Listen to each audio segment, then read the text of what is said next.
ओम नमः शिवाय। आज हम शिव पुराण की बहुत ही रोचक कथा सुनने जा रहे हैं। इसे सुनकर मनुष्य के सभी पाप और कष्टों का नाश हो जाता है। यदि आप इस कथा को सुन रहे हैं तो पूरा सुनिए। भगवान शिव के इस कथा को आधा अधूरा छोड़कर जाने की गलती मत करिएगा। अगर आप शिव भक्त हैं तो मेरे भोलेनाथ का अनादर न करें। पुराणों में ऐसे कई किस्से वर्णित हैं जिनमें देवी देवताओं के बीच नोक-झोंक अत्यंत गंभीर रूप धारण कर लेती है और फिर उसके दुष्परिणाम से बड़े बड़े देवी देवता भी नहीं बच पाते।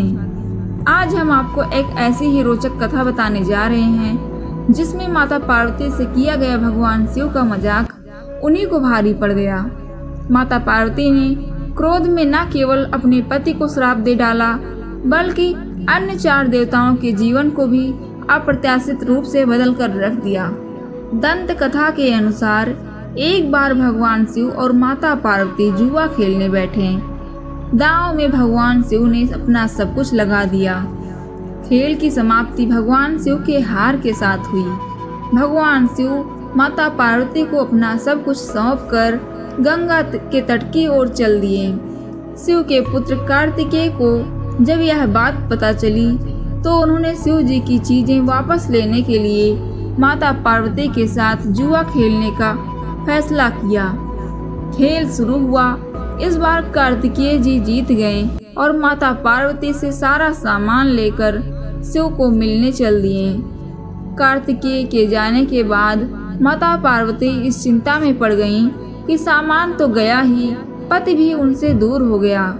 ऐसी जीत का क्या लाभ। उन्होंने अपनी यह पीड़ा अपने पुत्र गणेश को बताई। माँ की पीड़ा देख गणेश जी भी भगवान शिव से मिलने चल दिए। वहाँ उन्होंने अपने पिता को जुए में हराया और सारा जीता हुआ सामान लेकर माता पार्वती के सम्मुख पहुँचे। माता पार्वती जीत का इनाम देखकर खुश नहीं हुई बल्कि उन्होंने गणेश को अपने पिता को वापस लाने को कहा। गणेश वापस अपने पिता के पास पहुँचे और उन्होंने अपनी माँ के पास लौटने को कहा। भगवान शिव उस समय भगवान विष्णु और कार्तिकेय के साथ हरिद्वार में भ्रमण कर रहे थे। भगवान शिव माता पार्वती से नाराज थे, इसलिए उन्होंने लौटने से इनकार कर दिया। वहीं दूसरी ओर भगवान शिव के परम भक्त रावण ने बिल्ली का रूप धारण करके गणेश जी के चूहे को डराकर भगा दिया।